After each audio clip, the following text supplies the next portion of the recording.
जी का खालसा वाहिगुरू जी की फतेह। मैं जिन्ने भी समूह ਇਹ ਟੀਵੀ ਪ੍ਰੋਗਰਾਮ ਵੇਖ ਰਹੇ ਆ ਸਿੱਖ ਸੰਗਤ ਉਹਨਾਂ ਨੂੰ ਬੇਨਤੀ ਕਰਨੀ ਚਾਹੁੰਦਾ ਕਿ ਜਦੋਂ ਵੀ ਜੂਨ 84 ਦਾ ਜੂਨ ਦਾ ਮਹੀਨਾ ਖਾਸ ਕਰਕੇ ਆਉਂਦਾ ਹੈ ਤੇ ਸਾਨੂੰ ਆਪਣੇ ਹਿਰਦਿਆਂ ਦੇ ਵਿੱਚ ਜਿਹੜੇ ਜੂਨ 84 ਦੇ ਵਿੱਚ ਸ਼ਹੀਦ ਹੋਏ ਸਿੰਘ ਹਨ ਉਹਨਾਂ ਵਾਸਤੇ ਕੋਈ ਨਾ ਕੋਈ ਪ੍ਰੋਗਰਾਮ ਜ਼ਰੂਰ ਉਲੀਕਣੇ ਚਾਹੀਦੇ ਹਨ। ਤੇ ਜੋ ਵੀ ਆਪਣੇ ਸ਼ਹਿਰਾਂ ਜਾਂ ਕਿਤੇ ਵੀ ਆਪਾਂ ਨੂੰ ਜਾ ਕੇ ਕੋਈ ਮੈਮੋਰੈਂਡਮ ਦੇ ਸਕਦੇ ਹਾਂ ਜਾਂ ਕੋਈ ਆਪਾਂ ਕੋਈ ਨਗਰ ਕੀਰਤਨ ਦੇ ਪ੍ਰੋਗਰਾਮ ਲਿਖ ਸਕਦੇ ਹਾਂ, ਸਾਨੂੰ ਜ਼ਰੂਰ ਕਰਨੇ ਚਾਹੀਦੇ ਹਨ। ਤੇ ਉਹਨਾਂ ਸ਼ਹੀਦਾਂ ਨੂੰ ਆਪਣੇ ਦਿਲ ਵਿੱਚ ਵਸਾ ਕੇ ਸੱਚੀ ਸ਼ਰਧਾਂਜਲੀ ਜ਼ਰੂਰ ਦੇਣੀ ਚਾਹੀਦੀ ਹੈ। ਵਾਹਿਗੁਰੂ ਜੀ ਕਾ ਖਾਲਸਾ ਵਾਹਿਗੁਰੂ ਜੀ ਕੀ ਫਤਿਹ।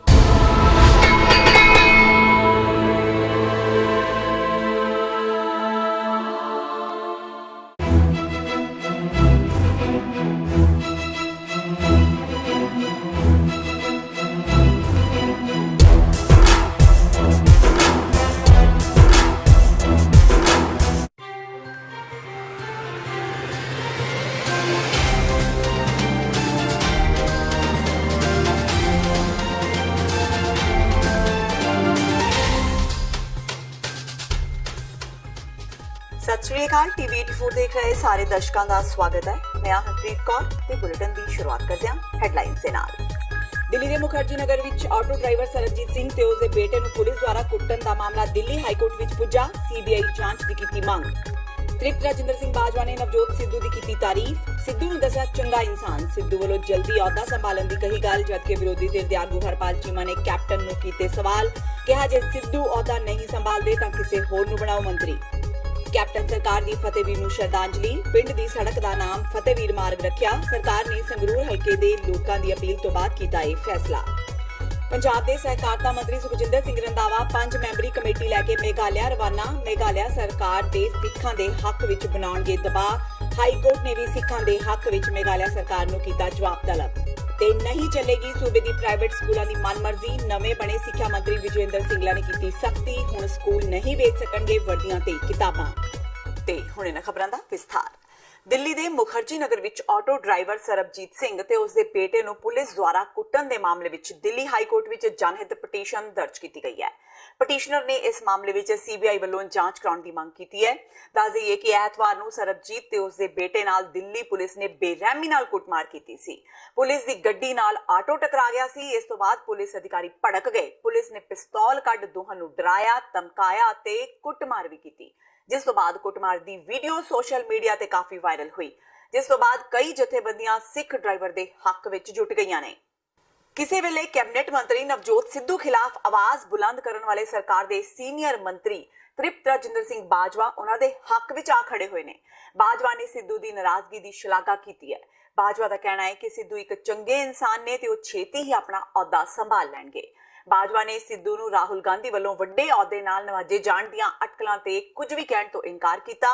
ਹਾਲਾਂਕਿ ਸਿੱਧੂ ਤੇ ਓਮ ਪ੍ਰਕਾਸ਼ ਸੋਨੀ ਦੇ ਅਹੁਦੇ ਨਾ ਸੰਭਾਲਣ ਦੇ ਸਵਾਲਾਂ ਤੋਂ ਉਹ ਟਾਲਾ ਵੱਢਦੇ ਨਜ਼ਰ ਆਏ। ਪਰ ਜਦੋਂ ਉਹਨਾਂ ਨੂੰ ਝੋਨੇ ਦੇ ਸੀਜ਼ਨ ਤੇ ਗਰਮੀ ਦੇ ਮੌਸਮ ਵਿੱਚ ਸਿੱਧੂ ਦਾ ਬਿਜਲੀ ਵਿਭਾਗ ਵਰਗਾ ਅਹੁਦਾ ਨਾ ਸੰਭਾਲਣ ਬਾਰੇ ਸਵਾਲ ਕੀਤਾ ਗਿਆ ਤਾਂ ਉਹਨਾਂ ਕਿਹਾ ਕਿ ਜਨਤਾ ਤੇ ਕਿਸਾਨਾਂ ਨੂੰ ਕਿਸੇ ਤਰ੍ਹਾਂ ਦੀ ਪਰੇਸ਼ਾਨੀ ਨਹੀਂ ਆਉਣ ਦਿੱਤੀ ਜਾਵੇਗੀ। ਸਰ ਸਿੱਖਿਆ ਮੰਤਰੀ ਸਨ ਓਪੀ ਸੋਨੀ ਉਹਨਾਂ ਨੇ ਅਜੇ ਤੱਕ ਮੇਰਾ ਤੁਸੀਂ ਅੱਜ ਦੀ ਮੀਟਿੰਗ ਬਾਰੇ ਗੱਲ ਕਰੋ। ਤੁਸੀਂ मेरा सवाल है कि कैप्टन साहब ने ग्रुप भी बनाते, ग्रुप की बैठक भी शुरू हो गई हैं, लेकिन 2 मंत्री नदारत ने अपना दिमाग नहीं संभाले। ਤੁਹਾਨੂੰ ਨਹੀਂ ਲੱਗਦਾ ਕਿ ਸੰजीदगी ਵਰਤਣੀ ਚਾਹੀਦੀ ਹੈ? ਇਹ ਸਵਾਲ ਸੀਐਮ ਸਾਹਿਬ ਜਵਾਬ ਦੇਣਗੇ ਜਾਂ 2 ਮੰਤਰੀ ਜਵਾਬ ਦੇ ਸਕਦੇ ਨੇ। ਮੇਰੀ ਮੀਟਿੰਗ ਅੱਜ ਆਪਣੇ ਡਿਪਾਰਟਮੈਂਟ ਬਾਰੇ ਸੀ। ਐਜ਼ ਅ ਪੋਲੀਟੀਸ਼ੀਅਨ ਤੁਹਾਨੂੰ ਨਹੀਂ ਲੱਗਦਾ ਐਜ਼ ਅ ਮੰਤਰੀ ਵੀ ਪੰਜਾਬ ਵਾਸੀਆਂ ਨੂੰ ਇਹਦਾ ਨੁਕਸਾਨ ਹੋ ਰਿਹਾ ਹੈ? ਪੀਕ ਆਵਰ ਹੈ, ਬਿਜਲੀ ਮੰਤਰੀ ਮੌਜੂਦ ਨਹੀਂ ਹੈ, ਬਿਜਲੀ ਦੀ ਲੋੜ ਹੈ। ਤੁਹਾਨੂੰ ਕੋਈ ਬਿਜਲੀ 'ਚ ਪ੍ਰੋਬਲਮ ਆ ਰਹੀ? ਪੰਜਾਬ ਦੇ ਕਿਸਾਨਾਂ ਨੂੰ ਪ੍ਰੋਬਲਮ ਆ ਰਹੀ ਬਿਜਲੀ 'ਚ? ਕੋਈ ਪ੍ਰੋਬਲਮ ਨਹੀਂ ਆ ਰਹੀ। ਬੜਾ ਸੋਹਣਾ ਕੰਮ ਚੱਲ ਰਿਹਾ ਵਾ, ਇਹੋ ਜਿਹੀ ਕੋਈ ਗੱਲ ਨਹੀਂ। ਬਿਜਲੀ ਮੰਤਰੀ ਦੀ ਹਾਂਜੀ, ਯਾਨੀ ਫਿਰ ਬਿਜਲੀ ਮੰਤਰੀ ਦੀ ਲੋੜ ਨਹੀਂ। ਅਫਸਰ ਮੈਂ ਤਾਂ ਨਹੀਂ ਆਖਿਆ ਵੀ ਬਿਜਲੀ ਮੰਤਰੀ ਲੋੜ ਨਹੀਂ। ਇਜ਼ ਅ ਵੰਡਰਫੁਲ ਮੈਨ, ਉਹਦੀ ਲੋੜ ਹੀ ਲੋੜ ਹੈ। ਮੈਂ ਤੇ ਨਹੀਂ ਗੱਲ ਆਖੀ ਬਿਜਲੀ ਮੰਤਰੀ ਲੋੜ ਨਹੀਂ, ਪਰ ਜਿਹੜੀ ਆਮ ਕਾਮਨਮੈਨ ਉਹ ਤੇ ਕੋਈ ਸਿਰਦਰਦੀ ਨਹੀਂ ਪੈਦਾ ਹੋਣ ਦਿੱਤੀ। ਇਹ ਕੋਈ ਗੱਲ ਸਦਕੇ ਜੀ ਹਾਈਕਮਾਂਡ ਕੁਝ ਵੀ ਕਰ ਸਕਦਾ। ਹਾਈਕਮਾਂਡ ਦਾ ਹੱਕ ਹੈ ਕਰਨ ਦਾ। ਨਵਜੋਤ ਸਿੱਧੂ ਦਾ ਹਾਈਕਮਾਂਡ ਨੂੰ ਮਿਲਣ ਦਾ ਵੀ ਹੱਕ ਹੈ। ਪਰ ਜੇ ਅਹੁਦਾ ਨਹੀਂ ਵੱਡਾ ਉਹਨਾਂ ਨੂੰ ਮੇਰੇ ਸਿਰ ਮੱਥੇ ਮਿਲੇ ਜੀ। ਜੋ ਰਾਹੁਲ ਜੀ ਕਰਨਗੇ ਅਸੀਂ ਕਿਵੇਂ ਕਹਿ ਨਾ ਕਰੋ। ਪੰਜਾਬ ਵਿੱਚ ਕਾਂਗਰਸ ਸਰਕਾਰ ਨੂੰ ਬਣੇ ਤਕਰੀਬਨ 2.5 ਸਾਲ ਹੋ ਚੁੱਕੇ ਨੇ, ਪਰ ਕੈਪਟਨ ਸਰਕਾਰ ਹਰ ਮੁੱਦੇ ਤੇ ਪੂਰੀ ਤਰ੍ਹਾਂ ਫਲॉप ਹੋ ਚੁੱਕੀ ਹੈ।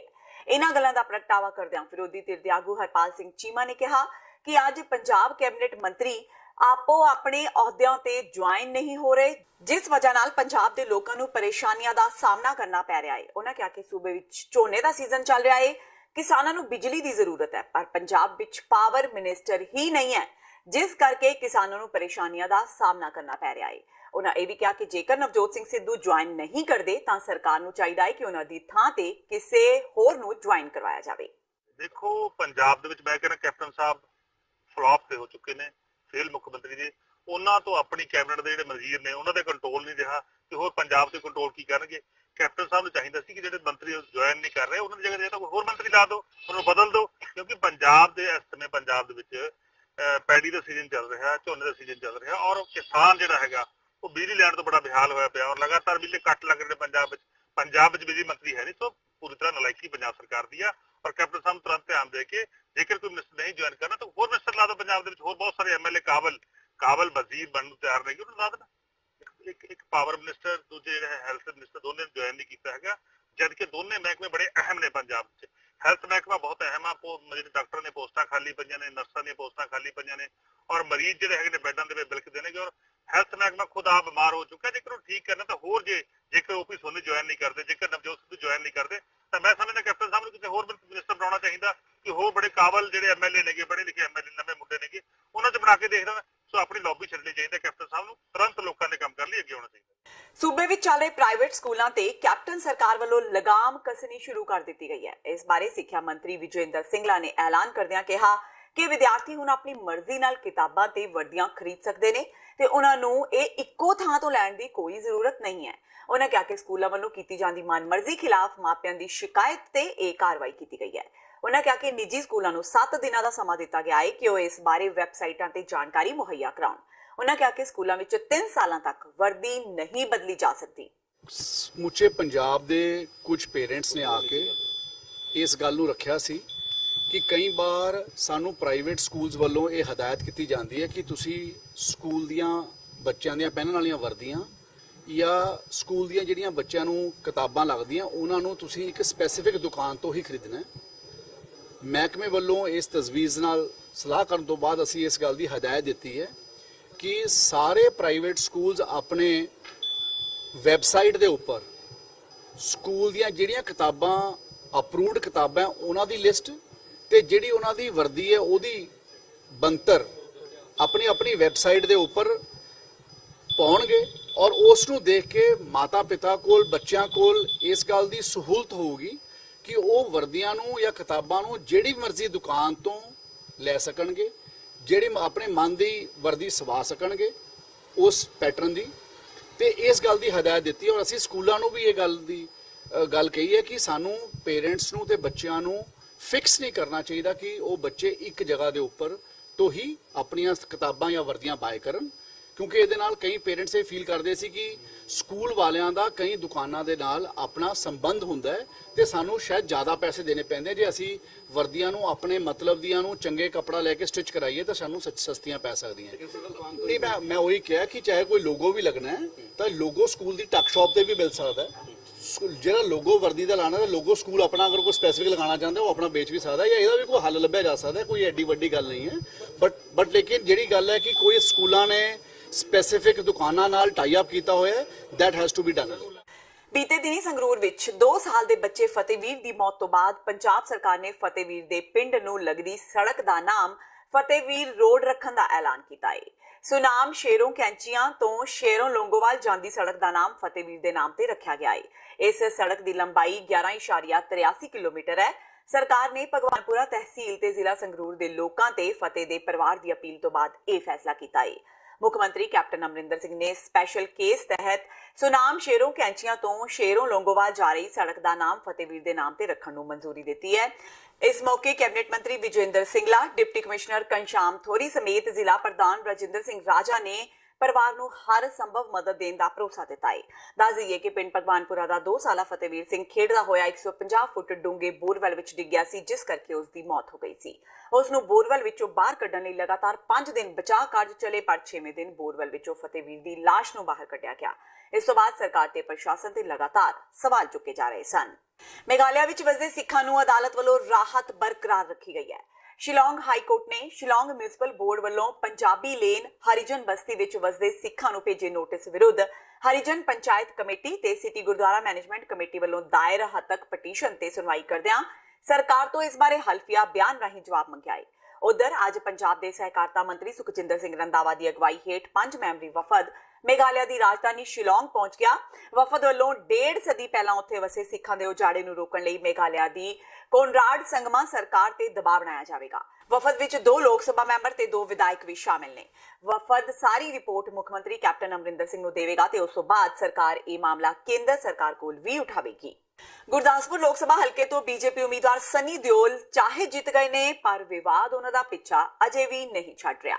ਹੁਣ ਸਨੀ ਚੋਣ ਕਮਿਸ਼ਨ ਦੇ ਰਾਡਾਰ ਤੇ ਨੇ। ਸਨੀ ਦਿਓਲ ਵੱਲੋਂ ਚੋਣ ਪ੍ਰਚਾਰ ਸਮੇਂ ਕੀਤਾ ਗਿਆ ਖਰਚਾ ਤੈਅ ਰਾਸ਼ੀ ਤੋਂ ਵੱਧ ਹੈ। ਚੋਣ ਕਮਿਸ਼ਨ ਨੇ ਇਸ ਦੀ ਪੜਤਾਲ ਸ਼ੁਰੂ ਕਰ ਦਿੱਤੀ ਹੈ। ਇਸ ਲਈ ਸਨੀ ਦਿਓਲ ਦੀ ਮੈਂਬਰਸ਼ਿਪ ਤੇ ਤਲਵਾਰ ਲਟਕ ਗਈ ਹੈ।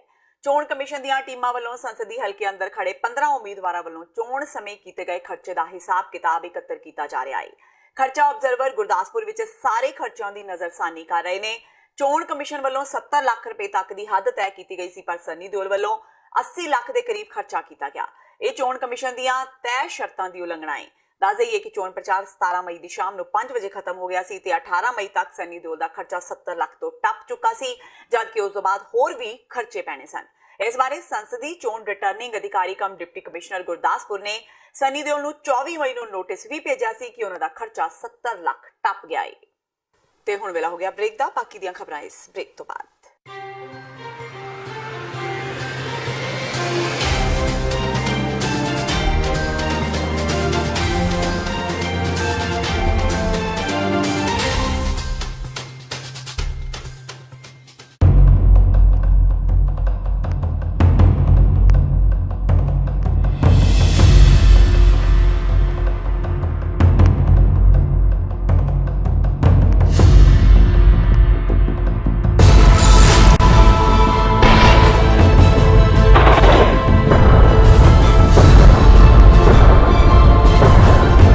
ਵਾਹਿਗੁਰੂ ਜੀ ਕਾ ਖਾਲਸਾ ਵਾਹਿਗੁਰੂ ਜੀ ਕੀ ਫਤਿਹ।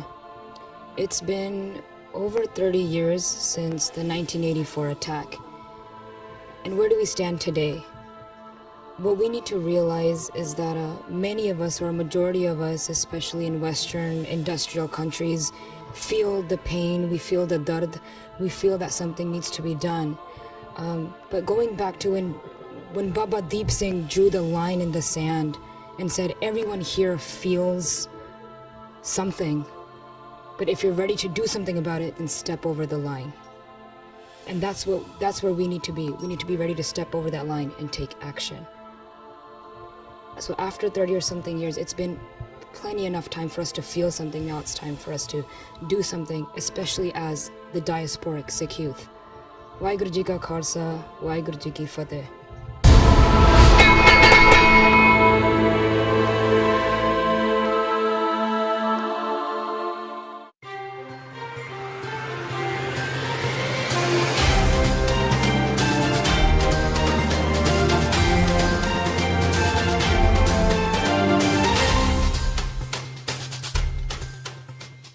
ਬ੍ਰੇਕ ਤੋਂ ਬਾਅਦ ਟੀਵੀ 84 ਦੇ ਖਬਰਾਂ ਦੇ ਬੁਲੇਟਿਨ ਵਿੱਚ ਸਵਾਗਤ ਹੈ। ਵਧਦੇ ਹਾਂ ਅਗਲੀ ਖਬਰ ਵੱਲ। ਬਠਿੰਡਾ ਦੇ ਪਿੰਡ ਰਾਏਖੁਰ ਵਿੱਚ ਸ਼ਰਮਸਾਰ ਕਰ ਦੇਣ ਵਾਲਾ ਇੱਕ ਮਾਮਲਾ ਸਾਹਮਣੇ ਆਇਆ ਹੈ। ਇੱਥੇ ਦੇਰ ਰਾਤ ਕਲਯੁਗੀ ਮੁੰਡੇ ਨੇ ਨਸ਼ੇ ਦੀ ਪੂਰਤੀ ਲਈ ਆਪਣੇ ਮਾਂ-ਪਿਓ, ਭਰਾ ਤੇ ਆਪਣੀ ਘਰਵਾਲੀ ਤੇ ਤੇਜ਼ਧਾਰ ਹਥਿਆਰਾਂ ਨਾਲ ਹਮਲਾ ਕਰ ਦਿੱਤਾ। ਇਸ ਨਾਲ ਉਸ ਦੀ ਘਰਵਾਲੀ ਦੀ ਮੌਕੇ ਤੇ ਹੀ ਮੌਤ ਹੋ ਗਈ। ਬਾਕੀ ਮੈਂਬਰਾਂ ਨੂੰ ਹਸਪਤਾਲ ਦਾਖਲ ਕਰਵਾਇਆ ਗਿਆ। ਵਾਰਦਾਤ ਵਾਲੀ ਜਗ੍ਹਾ ਦਾ ਮੁਆਇਨਾ ਕਰਨ ਪੁੱਜੀ ਪੁਲਿਸ ਨੇ ਕਿਹਾ ਕਿ ਮੁਲਜ਼ਮ ਮੁੰਡੇ ਖਿਲਾਫ ਬਿਆਨਾਂ ਦੇ ਆਧਾਰ ਤੇ ਬਣਦੀ ਕਾਰਵਾਈ ਕੀਤੀ ਜਾਵੇਗੀ। ਫਿਲਹਾਲ ਮੁਲਜ਼ਮ ਪੁਲਿਸ ਦੀ ਗ੍ਰਿਫਤ ਤੋਂ ਬਾਹਰ ਹੈ। ਦੱਸਿਆ ਜਾਂਦਾ ਹੈ ਕਿ ਮੁਲਜ਼ਮ ਨੌਜਵਾਨ ਨਸ਼ੇ ਦੀ ਪੂਰਤੀ ਲਈ ਹਰ ਰੋਜ਼ ਘਰਦਿਆਂ ਨੂੰ ਤੰਗ ਪਰੇਸ਼ਾਨ ਕਰਦਾ ਸੀ ਤੇ ਪੈਸੇ ਵਸੂਲਦਾ ਸੀ। ਬੀਤੇ ਦਿਨੀ ਜਦੋਂ ਉਸਨੇ ਪੈਸੇ ਮੰਗੇ ਤਾਂ ਪਰਿਵਾਰ ਵਾਲਿਆਂ ਨੇ ਉਸ ਨੂੰ ਮਨਾ ਕੀਤਾ। ਇਸ ਤੋਂ ਬਾਅਦ ਉਸ ਨੂੰ ਇੰਨਾ ਗੁੱਸਾ ਆਇਆ ਕਿ ਉਸਨੇ ਦੇਰ ਰਾਤ ਆਪਣੇ ਹੋਰ ਦੋਸਤਾਂ ਨਾਲ ਮਿਲ ਕੇ ਤੇਜ਼ਧਾਰ ਹਥਿਆਰਾਂ ਨਾਲ ਆਪਣੇ ਸੁੱਤੇ ਹੋਏ ਪਰਿਵਾਰ ਤੇ ਧਾਵਾ ਬੋਲ ਦਿੱਤਾ। ਹਮਲੇ ਦੌਰਾਨ ਉਸ ਦੀ ਘਰਵਾਲੀ ਦੀ ਮੌਕੇ ਤੇ ਹੀ ਮੌਤ ਹੋ ਗਈ। ਪਿਤਾ ਤੇ ਮਾਂ ਸਮੇਤ ਭਰਾ ਗੰਭੀਰ ਜ਼ਖਮੀ ਹੋ ਗਏ, ਜਿਨ੍ਹਾਂ ਨੂੰ ਪਿੰਡ ਵਾਲਿਆਂ ਨੇ ਬਠਿੰਡਾ ਦੇ ਸਰਕਾਰੀ ਹਸਪਤਾਲ ਵਿੱਚ ਦਾਖਲ ਕਰਵਾਇਆ। ਪੁਲਿਸ ਨੇ ਅੱਜ ਸਵੇਰੇ ਵਾਰਦਾਤ ਵਾਲੀ ਥਾਂ ਦਾ ਦੌਰਾ ਕੀਤਾ ਤੇ ਮਾਮਲੇ ਦੀ ਜਾਂਚ ਕੀਤੀ ਜਾ ਰਹੀ ਹੈ। ਘਰੇ ਵਧੀਆ ਠੀਕ ਠਾਕ ਸੀਗੇ ਜੀ। ਰਾਤ 11 ਵਜੇ ਆ ਕੇ ਸਾਨੂੰ ਵੱਢ ਕੇ ਗਏ ਆ। 12-13 ਜਣੇ ਸੀਗੇ ਤੇ ਸਾਰਿਆਂ ਦੇ ਕਿਰਪਾਨਾਂ ਨਾਲ ਸਾਨੂੰ ਵੱਢ ਕੇ ਗਏ। ਦੁਬਾਰਾ ਕੋਠੇ ਤੇ ਮੈਂ ਚੜ੍ਹ ਕੇ ਬਾਜ਼ ਮਾਰੀ ਲੋਕਾਂ ਨੂੰ ਇਕੱਠੇ ਕਰਕੇ, ਬਾਅਦ 'ਚ ਸਾਨੂੰ ਚੱਕ ਕੇ ਲਿਆਏ ਗਏ। ਹੋਰ ਕੋਈ ਗੱਲ ਨਹੀਂ ਜੀ, ਕੋਈ ਲੜਾਈ ਨਹੀਂ, ਕੋਈ ਝਗੜਾ ਨਹੀਂ, ਘਰੇ ਕਿਸੇ ਨਾਲ ਲੜਾਈ ਨਹੀਂ ਹੋਈ ਉਹਦੀ, ਚੰਗਾ ਭਲਾ ਘਰ ਹੋ ਗਿਆ ਜੀ। ਤੇ ਉਸ ਤੋਂ ਬਾਅਦ ਸਾਨੂੰ ਲਿਆ ਕੇ ਮੁੰਡਿਆਂ ਨੂੰ ਵੱਢ ਗਿਆ, ਸਾਨੂੰ ਆਪਦੇ ਚਾਰਾਂ ਜੀਆਂ ਨੂੰ, ਕੁੜੀ ਵੀ ਕਿਸ ਕਰ ਗਿਆ, ਆਪਦੇ ਘਰ ਵਾਲੀ ਦੀ, ਤੇ ਸਾਨੂੰ ਤਿੰਨਾਂ ਨੂੰ ਫੱਟੜ ਕਰ ਗਿਆ। ਉਹਨਾਂ ਨੂੰ ਕੋਈ ਸਜ਼ਾ ਦਿੱਤੀ ਜਾਵੇ ਜੀ, ਅਸੀਂ ਜਿਹੜੇ ਨਾਲ ਉਹਦੇ ਉਹਨਾਂ ਨੂੰ ਵੀ ਦਿੱਤੀ ਜਾਵੇ, ਗਾਂਹ ਨੂੰ ਵੀ ਉਹਨਾਂ ਨੂੰ ਪਤਾ ਲੱਗ ਜੇ ਵੀ ਮਾਂ ਪਿਓ ਨੂੰ ਐਂ ਤੰਗ ਕਰੀਦਾ ਹੁੰਦਾ ਤੇ ਘਰ ਵਾਲੇ ਨੂੰ ਐਂ ਤੰਗ ਕਰੀਦਾ। ਵਜ੍ਹਾ ਰੰਜਿਸ਼ ਕੀ ਸੀਗੀ, ਕਿਉਂ ਮਾਰਿਆ? ਕੋਈ ਨਹੀਂ ਜੀ, ਕੋਈ ਵਜ੍ਹਾ ਨਹੀਂ ਜੀ, ਵਧੀਆ ਠੀਕ ਠਾਕ ਵਧੀਆ ਰੋਟੀ ਪਾਣੀ ਖਾਂਦੇ ਸੀ ਆਪਦੇ ਘਰੇ। ਬਸ ਇੱਥੋਂ ਮੁੰਡਿਆਂ ਨੇ ਚਲੇ ਗਿਆ, ਦੋਵਾਂ ਨਾਲ ਕਹਿੰਦਾ ਮੈਂ ਆ ਕੇ ਰੋਟੀ ਖਾਣਾ, ਬਸ ਉਹਦੀ ਬਾਅਦ ਘਰ ਨਹੀਂ ਆਇਆ। 15 ਦਿਨਾਂ ਤੋਂ ਆਇਆ ਸੀ, ਕੱਲ 15 ਦਿਨਾਂ ਤੋਂ ਆ ਕੇ ਵਾਪਸ ਕਰਤਾ ਉਹਨੇ ਸਾਡਾ। इसने बताया है कि इसका लड़का हरदीप सिंह जो पिछले 3 महीने पहला राजवीर कौर के साथ उसकी शादी हुई थी है वो, उसने रात अपने 12-13 साथियों के साथ आकर मेरे पर हमला किया और उस लड़के ने हरदीप सिंह ने अपनी वाइफ राजवीर कौर को मार दिया, उसका कत्ल कर दिया और अपने भाई, अपने पिता और अपनी माता को जख्मी कर दिया। वो इलाज के अधीन है, उनकी स्टेटमेंट रिकॉर्ड करके हम केस रजिस्टर करके आगे कर देंगे। ਕਪੂਰਥਲਾ ਦੇ ਨਡਾਲਾ ਦਾ BDPO ਦਫ਼ਤਰ ਸਵਾਲਾਂ ਦੇ ਘੇਰੇ ਵਿੱਚ ਹੈ। ਇਹ ਦਫ਼ਤਰ ਘੱਟ ਤੇ ਮਹਿਖਾਨਾ ਜ਼ਿਆਦਾ ਚਾਪਦਾ ਹੈ ਕਿਉਂਕਿ ਇਸ ਦਫ਼ਤਰ ਵਿੱਚ ਦਿਨ ਦਿਹਾੜੇ ਗਲਾਸੀ ਖੜਕਦੀ ਹੈ। ਦਫ਼ਤਰ ਦੇ ਮੁਲਾਜ਼ਮਾਂ ਦੀ ਇੱਕ ਵੀਡੀਓ ਸਾਹਮਣੇ ਆਈ ਹੈ ਜਿਸ ਵਿੱਚ ਉਹ ਦਫ਼ਤਰ ਦੇ ਅੰਦਰ ਹੀ ਦਾਰੂ ਦੀ ਗਲਾਸੀ ਖੜਕਾਉਂਦੇ ਨਜ਼ਰ ਆ ਰਹੇ ਨੇ। ਟੇਬਲ ਤੇ ਗਲਾਸ ਸਜੇ ਹੋਏ ਨੇ, ਨਮਕੀਨ ਵੀ ਪਿਆ ਏ, ਸੋਡਾ ਵੀ ਪਿਆ ਏ। ਜਿਵੇਂ ਹੀ ਮੀਡੀਆ ਦੇ ਕੈਮਰੇ ਦੇਖੇ ਤਾਂ ਮਹਿਫਿਲ ਸਜਾਈ ਬੈਠੇ ਮੁਲਾਜ਼ਮ ਭੱਜਦੇ ਨਜ਼ਰ ਆਏ।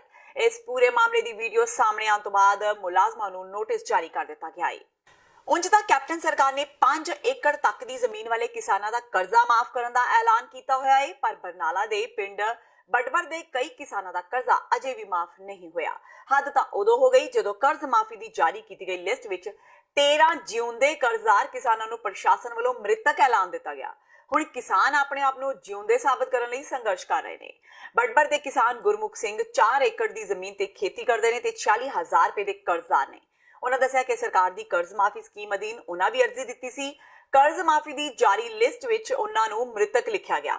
ਉਹਨਾਂ ਸਰਕਾਰ ਤੇ ਪ੍ਰਸ਼ਾਸਨ ਪ੍ਰਤੀ ਰੋਸ ਜ਼ਾਹਿਰ ਕਰਦਿਆਂ ਗਿਆ ਕਿ ਪਿੰਡ ਦੇ ਕਈ ਤਨਾੜ ਕਿਸਾਨਾਂ ਦੇ ਕਰਜ਼ੇ ਮਾਫ ਹੋ ਰਹੇ ਨੇ।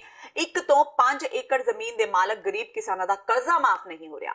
ਇਸੇ ਪਿੰਡ ਦੇ ਇੱਕ ਹੋਰ ਕਿਸਾਨ ਜਰਨੈਲ ਸਿੰਘ ਨੇ ਦੱਸਿਆ ਕਿ ਉਹ 4 ਏਕੜ ਜ਼ਮੀਨ ਦੇ ਮਾਲਕ ਨੇ ਤੇ ਉਹਨਾਂ ਨੇ 55,000 ਦਾ ਕਰਜ਼ਾ ਦੇਣਾ ਹੈ। ਉਹਨਾਂ ਨੂੰ ਵੀ ਕਰਜ਼ਾ ਮਾਫੀ ਦੀ ਲਿਸਟ ਵਿੱਚ ਮ੍ਰਿਤਕ ਐਲਾਨ ਦਿੱਤਾ ਗਿਆ ਹੈ। ਉਹਨਾਂ ਕੋਆਪਰੇਟ ਸੁਸਾਇਟੀ ਦੇ ਅਧਿਕਾਰੀਆਂ ਨੂੰ ਕਈ ਵਾਰ ਆਪਣੇ ਜਿਉਂਦੇ ਹੋਣ ਦੇ ਸਬੂਤ ਪੇਸ਼ ਕੀਤੇ ਪਰ ਉਹਨਾਂ ਦੀ ਕੋਈ ਸੁਣਵਾਈ ਨਹੀਂ ਹੋ ਰਹੀ।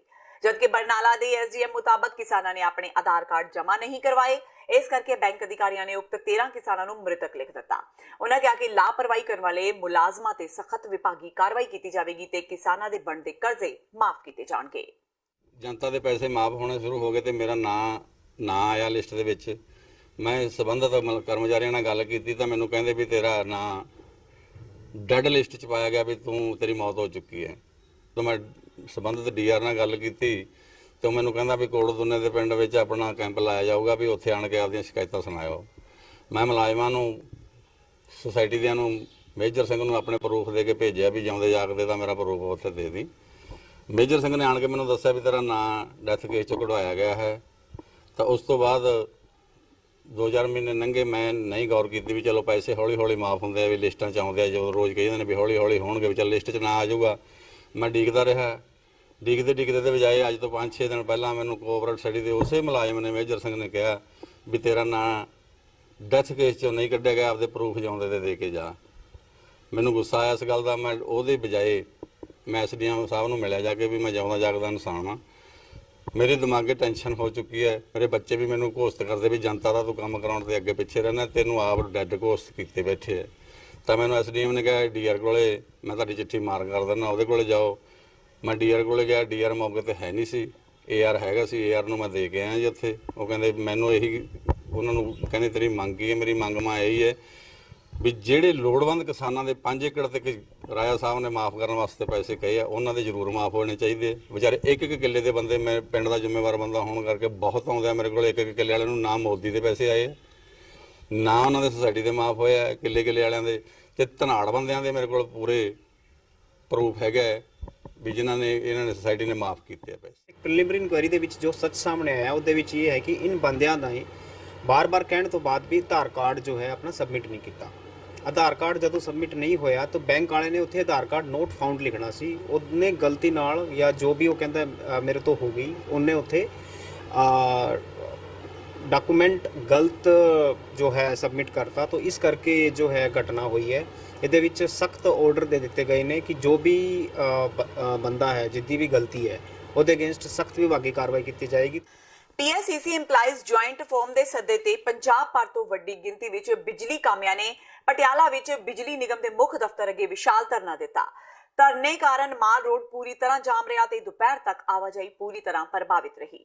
ਜੁਆਇੰਟ ਫੋਰਮ ਨੇ ਚੇਤਾਵਨੀ ਦਿੱਤੀ ਹੈ ਕਿ ਜੇਕਰ ਮੰਗਾਂ ਪੂਰੀਆਂ ਨਾ ਹੋਈਆਂ ਤਾਂ 20 ਜੂਨ ਤੋਂ ਅਗਲਾ ਸੰਘਰਸ਼ ਵਿੱਢਦਿਆਂ ਮੰਤਰੀ, ਵਿਧਾਇਕ ਤੇ ਪਾਵਰਕਾਮ ਅਧਿਕਾਰੀਆਂ ਦਾ ਘਿਰਾਓ ਕੀਤਾ ਜਾਵੇਗਾ। ਬਿਜਲੀ ਨਿਗਮ ਦੇ ਮੁੱਖ ਦਫ਼ਤਰ ਅੱਗੇ ਮਾਰੇ ਧਰਨੇ ਨੂੰ ਸੰਬੋਧਨ ਕਰਦਿਆਂ ਸੂਬਾਈ ਆਗੂਆਂ ਨੇ ਕਿਹਾ ਕਿ ਜੇ ਮੈਨੇਜਮੈਂਟ ਨੇ ਬਿਜਲੀ ਕਾਮਿਆਂ ਦੀਆਂ ਮੰਗਾਂ ਮੰਨਣ ਵੱਲ ਧਿਆਨ ਨਾ ਦਿੱਤਾ ਤਾਂ PSEB EMPLOYEES ਜੁਆਇੰਟ ਫੋਰਮ ਜਲਦੀ ਹੀ ਸੰਘਰਸ਼ ਨੂੰ ਹੋਰ ਤੇਜ਼ ਤੇ ਵਿਸ਼ਾਲ ਕਰਨ ਦਾ ਐਲਾਨ ਕਰੇਗਾ। ਅੰਮ੍ਰਿਤਸਰ ਦੇ ਹਾਤੀ ਪੁਲਿਸ ਨੇ ਬੀਤੇ ਦਿਨੀ ਜੰਡਿਆਲਾ ਗੁਰੂ ਦੇ ਗਨ ਹਾਊਸ ਵਿੱਚੋਂ ਚੋਰੀ ਹੋਏ ਹਥਿਆਰ ਬਰਾਮਦ ਕਰ ਲਏ ਨੇ। ਪੁਲਿਸ ਨੇ ਇਸ ਸੰਬੰਧੀ ਤਰਨਤਾਰਨ ਦੇ ਰਹਿਣ ਵਾਲੇ ITI ਦੇ ਵਿਦਿਆਰਥੀ ਨੂੰ ਗ੍ਰਿਫਤਾਰ ਕੀਤਾ ਹੈ, ਜਦਕਿ ਉਸ ਦੇ 3 ਸਾਥੀ ਅਜੇ ਵੀ ਫਰਾਰ ਨੇ। ਪੁਲਿਸ ਮੁਤਾਬਕ ਇਸ ਘਟਨਾ ਵਿੱਚ 44 ਹਥਿਆਰ ਚੋਰੀ ਹੋਏ ਸਨ ਤੇ ਸਾਰੇ ਹੀ ਰਿਕਵਰ ਕੀਤੇ ਗਏ ਨੇ। ਪਹਿਲਾਂ ਖਬਰ ਸੀ ਕਿ 68 ਹਥਿਆਰ ਲੁੱਟੇ ਗਏ ਨੇ। ਸੂਤਰਾਂ ਮੁਤਾਬਕ ਪੁਲਿਸ ਨੂੰ CCTV ਫੁਟੇਜ ਤੋਂ ਮੋਟਰਸਾਈਕਲ ਦਾ ਲਿੰਕ ਮਿਲਿਆ, ਜਿਸ ਰਾਹੀਂ ਪੁਲਿਸ ਮੁਲਜ਼ਮਾਂ ਤੱਕ ਪਹੁੰਚੀ। ਇਸ ਬਾਰੇ ਅੰਮ੍ਰਿਤਸਰ ਦੇ IG SPS ਪਰਮਾਰ ਨੇ ਦੱਸਿਆ ਕਿ ਉਹਨਾਂ ਨੇ ਤਰਨਤਾਰਨ ਦੇ SSP ਕੁਲਦੀਪ ਸਿੰਘ ਚਾਹਲ, ਅੰਮ੍ਰਿਤਸਰ ਦਿਹਾਤੀ ਦੇ SSP ਵਿਕਰਮਜੀਤ ਸਿੰਘ ਦੁੱਗਲ ਤੇ AIG ਕਾਊਂਟਰ ਇੰਟੈਲੀਜੈਂਸ ਕੇਤਨ ਪਾਟਲ ਬਾਲੀ ਰਾਮ ਦੀ ਅਗਵਾਈ ਵਿੱਚ ਇੱਕ ਟੀਮ ਬਣਾਈ ਸੀ। ਇਸ ਟੀਮ ਨੇ ਕੇਸ ਨੂੰ ਹੱਲ ਕਰਦਿਆਂ ਵਿਦਿਆਰਥੀ ਨੂੰ ਗ੍ਰਿਫਤਾਰ ਕਰ ਲਿਆ। ਪਿਛਲੀ ਸਾਡੇ ਕੋਲ ਆਈਆਂ ਸੀ ਉਹਨਾਂ ਤੇ ਕੰਸਿਸਟੈਂਟਲੀ ਕੰਮ ਕਰਦਿਆਂ ਇੱਕ ਅਸੀਂ ਜਿਹੜਾ ਕ੍ਰਿਮੀਨਲ ਹੈ ਇਹਨੂੰ ਫੜਿਆ ਹੈਗਾ ਵਿਕਰਮਜੀਤ ਸਿੰਘ। ਇਹ student of ITI belongs to city Tarn Taran ਤੇ ਇਹਦੇ ਨਾਲ 3 ਹੋਰ ਸਾਥੀ ਨੇ। ਸਟਿਲ ਐਟ ਲਾਰਜ ਉਹਨਾਂ ਦੇ ਹਾਲੇ ਨਾਮ ਨਹੀਂ ਕਰ ਰਿਹਾ, ਥੋੜੀ ਬਹੁਤੀ ਵੀ ਸਾਡੇ ਨਾਲ ਇਹਨਾਂ ਤੋਂ ਇਹ ਜਿਹੜੇ ਵੈਪਨ 44 ਵੈਪਨ ਜਿਹੜੇ ਛੋਟੇ ਆ ਉਹ ਰਿਕਵਰ ਹੋ ਗਏ ਨੇ ਤੇ ਪੂਰੇ ਦੇ ਪੂਰੇ ਵੈਪਨ ਰਿਕਵਰ ਹੋ ਗਏ ਨੇ। ਦਰ is sum normally in the register and all that ਜਿਹੜੇ ਪਹਿਲਾਂ ਸਟਾਰਟ ਗਿਆ ਸੀ ਉਹ ਸਟਾਰਟ ਨਹੀਂ ਸੀਗੇ ਕਿਉਂਕਿ ਉਹ ਰਿਕਾਰਡ ਪੂਰੀ ਤਰ੍ਹਾਂ ਪ੍ਰੋਪਰਲੀ ਮੇਨਟੇਨ ਨਹੀਂ ਹੈਗਾ। ਔਰ ਜਿੰਨੇ ਵੀ ਰਿਕਵਰ ਸਾਰੇ ਵੈਪਨ ਹੈਗੇ ਅਸੀਂ ਸਾਰੇ ਰਿਕਵਰ ਕਰ ਲਏ ਹੈਗੇ ਆ। Different teams led by these 3 officer SSP Tartan, SSP Rural and Counter Intelligence they work together ਤੇ ਆ ਗੱਲ ਕੌਣ ਤੁਹਾਡੇ ਸਾਹਮਣੇ ਆ ਕਿ ਇਹਨੂੰ ਨਿਕਲਾਈਜ਼ ਕਰ ਦਿੱਤਾ ਗਿਆ ਥ੍ਰੈਟ ਨੂੰ। ਇਹ ਅਗਰ ਵੈਪਨ ਕਿਸੇ ਗੈਂਗਸਟਰ ਜਾਂ ਕਿਸੇ ਹੋਰ ਐਂਟੀ ਨੈਸ਼ਨਲ ਆਦਮੀ ਦੇ ਹੱਥ ਚਲੇ ਜਾਂਦੇ ਹੈ ਤਾਂ ਸਬਸੀਕੁਐਂਟ ਜਿਹੜੇ ਆ ਉਹ ਡੈਮੇਜ ਬਹੁਤ ਜ਼ਿਆਦਾ ਹੋ ਸਕਦਾ ਸੀਗਾ। So we very apprehensive to arrest them as early as possible। Guru Hargobind Sahib ji ਦੇ ਪ੍ਰਕਾਸ਼ ਪੁਰਬ ਮੌਕੇ ਸ੍ਰੀ ਦਰਬਾਰ ਸਾਹਿਬ ਅੰਮ੍ਰਿਤਸਰ ਵਿਖੇ ਸ਼ਾਨਦਾਰ ਆਤਿਸ਼ਬਾਜ਼ੀ ਕੀਤੀ ਗਈ। ਸ੍ਰੀ ਹਰਮੰਦਰ ਸਾਹਿਬ ਨੂੰ ਵਿਸ਼ੇਸ਼ ਬਿਜਲਈ ਲੜੀਆਂ ਨਾਲ ਸ਼ਿੰਗਾਰਿਆ ਗਿਆ। ਇਸ ਮੌਕੇ ਸੰਗਤਾਂ ਸ੍ਰੀ ਹਰਮੰਦਰ ਸਾਹਿਬ ਵਿਖੇ ਨਤਮਸਤਕ ਹੋਈਆਂ ਤੇ ਗੁਰੂ ਘਰ ਦੀਆਂ ਖੁਸ਼ੀਆਂ ਪ੍ਰਾਪਤ ਕੀਤੀਆਂ। ਪ੍ਰਕਾਸ਼ ਪੁਰਬ ਦੇ ਮੱਦੇਨਜ਼ਰ ਸੰਗਤਾਂ ਦੇ ਆਉਣ ਦਾ ਸਿਲਸਿਲਾ ਲਗਾਤਾਰ ਕਾਫੀ ਦਿਨਾਂ ਤੋਂ ਚੱਲ ਰਿਹਾ ਸੀ ਤੇ ਕੁਝ ਦਿਨਾਂ ਤੋਂ ਸ੍ਰੀ ਦਰਬਾਰ ਸਾਹਿਬ ਨੂੰ ਫੁੱਲਾਂ ਨਾਲ ਸਜਾਉਣ ਦੀਆਂ ਤਿਆਰੀਆਂ ਵੀ ਅਮਲ ਵਿੱਚ ਲਿਆਂਦੀਆਂ ਜਾ ਰਹੀਆਂ ਸਨ। ਗੁਰੂ ਸਾਹਿਬ ਦੀ ਕਿਰਪਾ ਸਦਕਾ ਅੱਜ ਗੁਰੂ ਹਰਗੋਬਿੰਦ ਸਾਹਿਬ ਦਾ ਅਵਤਾਰ ਪੁਰਬ ਹੈ। ਸਾਰੀਆਂ ਸੰਗਤਾਂ ਨੂੰ ਪਹਿਲੇ ਤੇ ਬਹੁਤ-ਬਹੁਤ ਵਧਾਈਆਂ। ਵਾਹਿਗੁਰੂ ਜੀ ਕਾ ਖਾਲਸਾ ਤੇ ਵਾਹਿਗੁਰੂ ਜੀ ਕੀ ਫਤਿਹ। ਸਾਰੀਆਂ ਸੰਗਤਾਂ ਆਪੋ ਆਪਣੇ ਪਰਿਵਾਰ ਸਮੇਤ ਆ ਕੇ ਅੱਜ ਖੁਸ਼ੀਆਂ ਮਨਾ ਰਹੀਆਂ। ਗੁਰੂ ਸਾਹਿਬ ਦੇ ਕੋਲੋਂ ਖੁਸ਼ੀਆਂ ਨਾਲ ਝੋਲੀਆਂ ਭਰ ਕੇ ਲੈ ਕੇ ਜਾਣਗੀਆਂ। ਅੱਜ ਖੁਸ਼ੀਆਂ ਦੇ ਖਜ਼ਾਨੇ ਖੁੱਲ੍ਹੇ ਹੋਏ ਨੇ। ਅਕਾਲ ਤਖਤ ਸਾਹਿਬ ਗੁਰੂ ਹਰਗੋਬਿੰਦ ਸਾਹਿਬ ਜੀ ਦਾ ਅਸਥਾਨ ਹੈ, ਗੁਰੂ ਰਾਮਦਾਸ ਦੇ ਦਰ ਦੇ ਬਿਲਕੁਲ ਸਾਹਮਣੇ ਪੈਂਦਾ ਹੈ। ਇਸ ਕਰਕੇ ਸੰਗਤਾਂ ਆ ਕੇ ਅੱਜ ਸਾਰੀਆਂ ਖੁਸ਼ੀਆਂ ਮਨਾਉਂਦੀਆਂ। ਹਰ ਗੁਰਪੁਰਬ ਦੇ ਉੱਤੇ ਇਸੇ ਤਰ੍ਹਾਂ ਸੰਗਤ ਇਕੱਠੀ ਹੁੰਦੀ ਹੈ, ਖੁਸ਼ੀ ਮਨਾਉਂਦੀ ਹੈ, ਦੀਪਮਾਲਾ ਕੀਤੀ ਜਾਂਦੀ ਹੈ, ਦੀਵੇ ਜਗਾਏ ਜਾਂਦੇ, ਮੋਮਬੱਤੀਆਂ ਜਗਾਉਂਦੇ। ਹਰ ਕੋਈ ਆਪੋ ਆਪਣੀ ਭਾਵਨਾ ਅਨੁਸਾਰ ਖੁਸ਼ੀ ਮਨਾਉਂਦਾ। ਦੀਪਮਾਲਾ ਕੀਤੀ ਗਈ ਹੈ, ਹੁਣੇ ਆਤਿਸ਼ਬਾਜ਼ੀ ਵੀ ਹੋਈ ਸੀ। ਮਹਾਰਾਜ ਦੀ ਕਿਰਪਾ ਸਦਕਾ ਸਾਰੀ ਸੰਗਤ ਨੇ ਬੜਾ ਆਨੰਦ ਮਾਣਿਆ। ਸਾਰੀਆਂ ਸੰਗਤਾਂ ਨੂੰ ਇੱਕ ਵਾਰੀ ਫਿਰ ਬਹੁਤ-ਬਹੁਤ ਵਧਾਈਆਂ। ਸਾਰੀ ਸੰਗਤਾਂ ਦੂਰੋਂ ਆਈਆਂ ਹੋਈਆਂ ਨੇ। ਗਰਮੀ ਦੇ ਹੋਣ ਦੇ ਕਾਰਨ ਵੀ ਸੰਗਤਾਂ ਬਹੁਤ ਆਈਆਂ ਹੋਈਆਂ ਨੇ। ਅੱਜ ਬਹੁਤ ਦੀਪਮਾਲਾ ਬਹੁਤ ਅੱਛੇ ਢੰਗ ਨਾਲ ਹੋਈ ਹੋਈ ਹੈ। ਅਸ਼ਟਬਾਜ਼ੀ ਬਹੁਤ ਅੱਛੀ ਚੱਲੀ ਹੈ। ਸਾਨੂੰ ਦਰਸ਼ਨ ਕਰਨ ਦਾ ਮੌਕਾ ਮਿਲਿਆ, ਅਸੀਂ ਆਪਣਾ ਸੁਭਾਗਯ ਸਮਝਦੇ ਹਾਂ। ਔਰ ਤੁਹਾਡੇ ਮਾਧਿਅਮ ਸਾਰੇ ਵਿਊਜ਼ ਨੂੰ ਅਸੀਂ ਵਧਾਈ ਦਿੰਦੇ ਹਾਂ ਬਹੁਤ-ਬਹੁਤ ਕਿ ਵੱਧ ਚੜ੍ਹ ਕੇ ਇੱਥੇ ਦਰਸ਼ਨ ਕਰਨ ਲਈ ਦੂਰੋਂ ਜਿੱਥੋਂ ਵੀ ਆ ਸਕਦੇ ਆਓ। ਪਰਮਾਤਮਾ ਸਾਨੂੰ ਸਭ ਨੂੰ ਮਿਹਰ ਕਰੇ, ਬਰਕਤਾਂ ਪਾਵੇ, ਖੁਸ਼ੀਆਂ ਬਖਸ਼ੇ। ਤੇ ਇਹ ਸਨ ਹੁਣ ਤੱਕ ਦੀਆਂ ਖਬਰਾਂ। ਜਾਂਦੇ ਇੱਕ ਵਾਰ ਫੇਰ ਨਜ਼ਰ ਮਾਰਦੇ ਹਾਂ ਮੁੱਖ ਖਬਰਾਂ ਤੇ। ਦਿੱਲੀ ਦੇ ਮੁਖਰਜੀ ਨਗਰ ਵਿੱਚ ਆਟੋ ਡਰਾਈਵਰ ਸਰਬਜੀਤ ਸਿੰਘ ਤੇ ਉਸਦੇ ਬੇਟੇ ਨੂੰ ਪੁਲਿਸ ਦੁਆਰਾ ਕੁੱਟਣ ਦਾ ਮਾਮਲਾ ਦਿੱਲੀ ਹਾਈ ਕੋਰਟ ਵਿੱਚ ਪੁੱਜਾ। CBI ਜਾਂਚ ਦੀ ਕੀਤੀ ਮੰਗ। ਤ੍ਰਿਪਤ ਰਾਜਿੰਦਰ ਸਿੰਘ ਬਾਜਵਾ ਨੇ ਨਵਜੋਤ ਸਿੱਧੂ ਦੀ ਕੀਤੀ ਤਾਰੀਫ। ਸਿੱਧੂ ਨੂੰ ਦੱਸਿਆ ਚੰਗਾ ਇਨਸਾਨ। ਸਿੱਧੂ ਵੱਲੋਂ ਜਲਦੀ ਅਹੁਦਾ ਸੰਭਾਲਣ ਦੀ ਕਹੀ ਗੱਲ, ਜਦਕਿ ਵਿਰੋਧੀ ਧਿਰ ਦੇ ਆਗੂ ਹਰਪਾਲ ਚੀਮਾ ਨੇ ਕੈਪਟਨ ਨੂੰ ਕੀਤੇ ਸਵਾਲ। ਕਿਹਾ ਜੇ ਸਿੱਧੂ ਅਹੁਦਾ ਨਹੀਂ ਸੰਭਾਲਦੇ ਤਾਂ ਕਿਸੇ ਹੋਰ ਨੂੰ ਬਣਾਓ ਮੰਤਰੀ। ਕੈਪਟਨ ਸਰਕਾਰ ਦੀ ਫਤਿਹਵੀਰ ਨੂੰ ਸ਼ਰਧਾਂਜਲੀ। ਪਿੰਡ ਦੀ ਸੜਕ ਦਾ ਨਾਮ ਫਤਿਹਵੀਰ ਮਾਰਗ ਰੱਖਿਆ। ਸਰਕਾਰ ਨੇ ਸੰਗਰੂਰ ਹਲਕੇ ਦੇ ਲੋਕਾਂ ਦੀ ਅਪੀਲ ਤੋਂ ਬਾਅਦ ਕੀਤਾ ਇਹ ਫੈਸਲਾ। ਪੰਜਾਬ ਦੇ ਸਹਿਕਾਰਤਾ ਮੰਤਰੀ ਸੁਖਜਿੰਦਰ ਸਿੰਘ ਰੰਧਾਵਾ 5 ਮੈਂਬਰੀ ਕਮੇਟੀ ਲੈ ਕੇ ਮੇਘਾਲਿਆ ਰਵਾਨਾ। ਮੇਘਾਲਿਆ ਸਰਕਾਰ ਤੇ ਸਿੱਖਾਂ ਦੇ ਹੱਕ ਵਿੱਚ ਬਣਾਉਣਗੇ ਦਬਾਅ। ਹਾਈ ਕੋਰਟ ਨੇ ਵੀ ਸਿੱਖਾਂ ਦੇ ਹੱਕ ਵਿੱਚ ਮੇਘਾਲਿਆ ਸਰਕਾਰ ਨੂੰ ਕੀਤਾ ਜਵਾਬ ਤਲਬ ਤੇ ਨਹੀਂ ਚੱਲੇਗੀ ਸੂਬੇ ਦੀ ਪ੍ਰਾਈਵੇਟ ਸਕੂਲਾਂ ਦੀ ਮਨਮਰਜ਼ੀ। ਨਵੇਂ ਬਣੇ ਸਿੱਖਿਆ ਮੰਤਰੀ ਵਿਜੇਂਦਰ ਸਿੰਗਲਾ ਨੇ ਕੀਤੀ ਸਖਤੀ, ਹੁਣ ਸਕੂਲ ਨਹੀਂ ਵੇਚ ਸਕਣਗੇ ਵਰਦੀਆਂ ਤੇ ਕਿਤਾਬਾਂ। ਇਸ ਦੇ ਨਾਲ ਹੀ TV 84 ਦਾ ਖਬਰਾਂ ਦਾ ਇਹ ਬੁਲੇਟਿਨ ਖਤਮ ਹੁੰਦਾ ਹੈ। ਮੈਨੂੰ ਹਰਪ੍ਰੀਤ ਕੌਰ ਨੂੰ ਦਿਓ ਇਜਾਜ਼ਤ। ਸਤਿ ਸ਼੍ਰੀ ਅਕਾਲ।